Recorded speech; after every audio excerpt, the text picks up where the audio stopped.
करते हुए सुनते हैं आज की ये खौफनाक कहानी।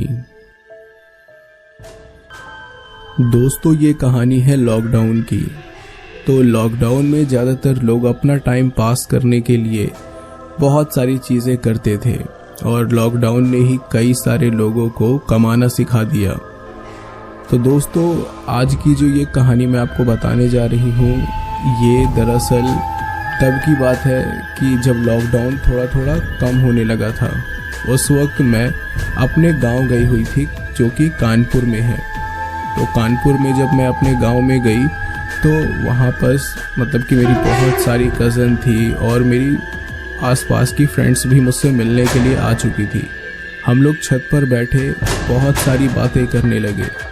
तभी मैंने अपनी फ्रेंड्स को कहा कि यार चलो कुछ हॉरर स्टोरीज सुनाते हैं एक दूसरे को। तो हम लोग ऐसे ही बातें करने लगे। तभी मेरी एक कज़न आती है तो वो कहती, अरे ये सब भूत प्रेत कुछ नहीं होते हैं, सिर्फ मन का वहम होता है और ये सारी फिजूल बातें होती हैं। और इतना कहकर वो हंसने लगी।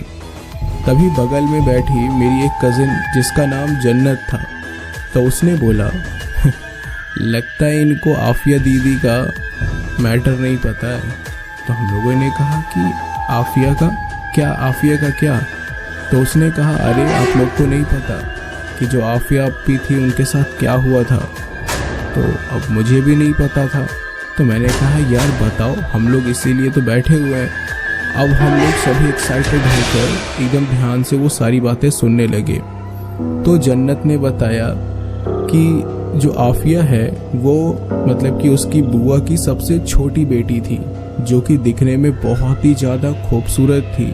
साथ ही अब भाई जाहिर सी बात है कि वो जो इंसान खूबसूरत होता है उसे ज़्यादातर, यानी कि सभी लोगों को नहीं बोल रहा, जो ज़्यादातर लोग होते हैं उनको अपनी खूबसूरती पर बहुत घमंड होता है। ठीक वैसे ही आफिया को भी था। तो क्या हुआ कि गांव में जितने भी लोग थे सबकी नज़र आफिया पर ही होती और जब कहीं पे भी जाए कभी कभी तो ऐसा हो जाता था कि आफिया को कोई छेड़ भी देता था। क्यों? क्योंकि उसकी खूबसूरती की वजह से। ये बात आफिया के अब्बू को मतलब बहुत बेकार लगती थी। तो उन्होंने कहा कि यार ये गांव में रहेगी तो कुछ ऊंच नीच बात हो गई तो इज्जत तो मेरी ही उछलेगी। तो उन्होंने क्या किया कि आफिया को दिल्ली भेज दिया उसके मामू के यहाँ पढ़ाई करने के लिए। आफिया वहीं पर ही रहकर पढ़ाई करने लगी और अपने मामी और मामू के कामों में हाथ बटाने लगी। धीरे धीरे इसी तरह वक्त गुजरता गया। लेकिन एक दिन खबर आई कि जो आफिया की जो दादी है उनका इंतकाल हो चुका है। जब ये बात सुनी तो उसके मामी, मामू और आफिया तुरंत ही कानपुर के लिए निकल गए। लेकिन उनके पहुंचते पहुंचते क्या हुआ कि उसकी दादी को कब्रिस्तान में दफना दिया गया, जो कि ये बात आफिया को बहुत ही ज़्यादा बुरी लगी, क्योंकि आफिया को अपनी दादी से बहुत ही ज़्यादा प्यार था। वो अपनी दादी से मतलब इतना ज़्यादा प्यार करती थी कि मैं नहीं बता सकती। तो जिसकी वजह से वो सैड थी कि लास्ट टाइम भी उसने अपनी दादी को नहीं देखा। तो उसने अपनी मतलब कि जो उसकी बड़ी अप्पी यानी कि उसकी जो सिस्टर थी आफिया की, तो उसने कहा कि अप्पी मुझे एक बार दादी के कब्र पर जाकर फातिया करना है। फातिया मीन्स की प्रेयर करनी है। लेकिन उसकी अप्पी ने कहा अरे नहीं, लड़कियों को वहाँ नहीं जाना चाहिए। इतना कहकर उसकी अप्पी चली गई। फिर आफिया ने क्या किया कि और 2-3 कजिन्स के साथ मतलब अपना ये सारी चीज़ें बोला कि यार मुझे दादी के कब्र पे जाना है, लेकिन सभी ने मना कर दिया। इसी तरह उसने घर परिवार में सबसे कहा, लेकिन सबने मना कर दिया। वो उदास होकर अपने घर के बाहर बैठ गई। तभी किस्मत से उसकी एक दोस्त जिसका नाम सिफा था वो आई। तो अब आफिया ने सिफा से कहा कि यार प्लीज़ मुझे मेरी दादी के कब्र पर जाना है, मुझे उनसे मिलना है, उनके लिए प्रेयर करनी है। तो उसने कहा नहीं यार, घर में किसी को पता चलेगा ना तो हम दोनों को मार पड़ेगी। तो उसने कहा बस हो गई, यही दोस्ती है यार, मतलब कि अब दोस्ती की खातिर तो इतना नहीं कर सकती। यानी कि आफिया जो थी वो सिफा को अब ब्लैकमेल करने लगी थी इमोशनली। तो उसने कहा कि यार चल ठीक है, अब तू इतना बोल रही है तो चल, लेकिन हाँ प्लीज़ यार जल्दी लौट कर आ जाएंगे, नहीं तो अगर घर में पता चला ना यार तो अम्मी अब्बू बहुत मारेंगे। आफिया ये सुनकर खुश हो गई और बोली अरे अरे तू चिंता मत कर, साथ में चलते हैं और जल्दी ही लौट आएंगे। उसके बाद जब आफिया और ये सिफा जब दोनों कब्रिस्तान गए तो देखा कि यार वहाँ का माहौल मतलब इतना ज़्यादा अच्छा था, मतलब कि इतने कब्रिस्तान में बहुत सारे अनार के पेड़ लगे हुए थे और अनार भी दिखने में एकदम लाल लाल एकदम अच्छे दिख रहे थे। वो गई और कब्रिस्तान के अंदर आफिया गई और सिफा भी गई थी, लेकिन वो थोड़ा दूर खड़ी थी। कुछ देर के बाद क्या हुआ कि दोनों घर लौट आए। उसके बाद क्या हुआ कि आफिया घर आकर वो अपना चुपचाप सो गई। दूसरे दिन जब वो उठी तो उसे पता चला कि सिफा की तबीयत बहुत ही ज़्यादा ख़राब है। ये सुनकर आफिया को भी बड़ा मतलब डर लगा कि यार अचानक सिफा को क्या हो गया।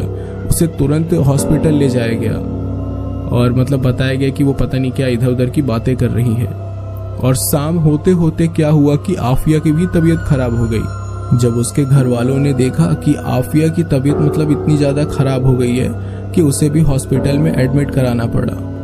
उसके कुछ दिन के बाद मतलब कि वो घर लौट आई, लेकिन फिर से वही एक शिकायत ये थी कि उसका सर दर्द मतलब कि बहुत ज़्यादा होने लगा था। बहुत सारी दवाइयाँ कराने के बाद भी उसे कोई फर्क नहीं पड़ रहा था, यानी कि उसका सर दर्द जो कि दवाइयों से जा ही नहीं रहा था। फिर उसके बाद क्या हुआ कि घर वालों ने यानी कि उसके मामी और मामू ने मतलब कि नोटिस किया कि ये जो आफिया है ये मतलब कि आपस मतलब अपने आप ही बात करती रहती है किसी से। साथ ही वो खाना जल्दी नहीं खाती थी, खाने के लिए केवल बस वो मिठाई या कोई मीठी चीज खाने को मांगती थी। उसकी नानी को धीरे धीरे शक होने लगा। एक दिन क्या हुआ कि उसकी नानी ने कमरे के बाहर से ये सुना कि रात के वक्त वो किसी से प्यार मोहब्बत की बातें कर रही है। उसकी दादी समझ गई कि जरूर ये कोई ऊपरी चक्कर है, क्योंकि उस वक्त तो आफिया के पास फोन भी नहीं था कि हाँ वो फोन से किसी से बात कर रही हो। दूसरे दिन उसकी नानी ने क्या किया, एक मौलवी को बुलाया। मौलवी जैसे ही आए तो आफिया एकदम आंखें घूर घूर कर मतलब उसको देखने लगी मौलवी को। अब मौलवी ने कुछ अपना पढ़ा, उसके ऊपर फूका तो वो तुरंत आके एकदम शांत होकर बैठ गई। फिर उसके बाद मौलवी ने उसके नानी मामी और उसके मामू को बताया कि आफिया के ऊपर एक जिन मतलब कि हावी हो चुका है। ये सुनकर सभी हैरान। उन्होंने कहा कि कैसे, तो उस मौलवी ने बताया कि ये कहीं गई हुई थी, वहां पे इसने अनार खाया है, यानी कि उसने जिस पेड़ पर जिन वास करता था उसने वहां का अनार तोड़कर खाया है, जिसकी वजह से वो जिन इसके ऊपर आशिक नहीं हुआ है बल्कि गुस्सा हो गया है। और उस मौलवी ने ये भी बताया कि इसकी एक सहेली है जिसने उसी पेड़ से अनार खाया है, जिसकी वजह से वो जिन इन दोनों लड़कियों पर बहुत ही ज्यादा गुस्सा है और तभी वो जिन इनको परेशान कर रहे हैं, क्योंकि जो जिन होता है वो अनार के पेड़ पर वास करता है। तो अब उसके घर वाले एकदम परेशान। उन्होंने कहा मौलवी कुछ तो करिए, हमारी बच्चियों को बचाइए। तो मौलवी ने कहा कि देखिए मैं इन्हें रोक तो नहीं सकता, यानी कि इसे काट तो नहीं सकता, बट हाँ कुछ समय के लिए मैं इसको बचा के रख सकता हूँ। इसका इलाज आपको मैं जो मेरे से बड़े मौलवी हैं आपको उनसे करवाना होगा। तो उन्होंने कहा कि अच्छा ठीक है। उसके बाद क्या हुआ कि आफिया मतलब कि इसी तरह हरकतें करती रही और धीरे धीरे वो मतलब जैसे पागल सी हो गई। और एक दिन क्या हुआ कि वो छत पे गई और उसने वहीं से कूद के सुसाइड कर लिया। अब मतलब कि सब घर परिवार एकदम तबाह हो चुका था, किसी को कुछ समझ में नहीं आ रहा था। और दूसरी साइड क्या हुआ कि जो सिफा थी वो भी पागल होके इसी तरह उसने भी सुसाइड कर लिया। लेकिन उनके घर वालों को पता था कि आखिर जो इन लड़कियों के साथ हुआ है, जो इन्होंने सुसाइड किया है, आखिर क्यों किया है, क्योंकि ये ऊपरी चक्कर था और जो जिन इन लड़कियों पे पॉजेस हो चुके थे। इसके बाद क्या हुआ कि उसके अम्मी अब्बू को ये नहीं पता चला कि भाई चलो ठीक है आफिया के साथ जो ये हुआ तो हुआ, लेकिन जो सिफा थी यार वो तो बाहर खड़ी थी, तो उसने कैसे उस पेड़ के मतलब कि अनार उसको खाया। और फिर मतलब एक अनार खाने की वजह से मतलब ये सारा चीज़ हुआ। मतलब ये थोड़ा सा कंफ्यूजिंग था, बट जिन तो उन पर गुस्सा हुए थे।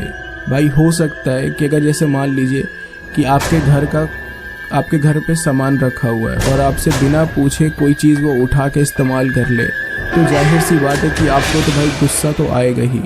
उसी तरीके जो जिन होते हैं वो भी अनार के पेड़ पर वास करते हैं, और भी कई सारे पेड़ होते हैं बट अनार के पेड़ पे ज़्यादा होते हैं। देन क्या हुआ कि भाई उनसे अगर उनकी चीज़ बिना पूछे अगर कोई भी लेगा तो वो गुस्सा तो करेंगे ही। तो शायद यही वजह था कि जो आफिया और सिफा की मौत हो गई। लेकिन हाँ, जो आफिया जो जन्नत थी उसने बताया कि आफिया जो है वो अपनी मामी के ख्वाबों में हर रोज़ आती है और वो रोती रहती है।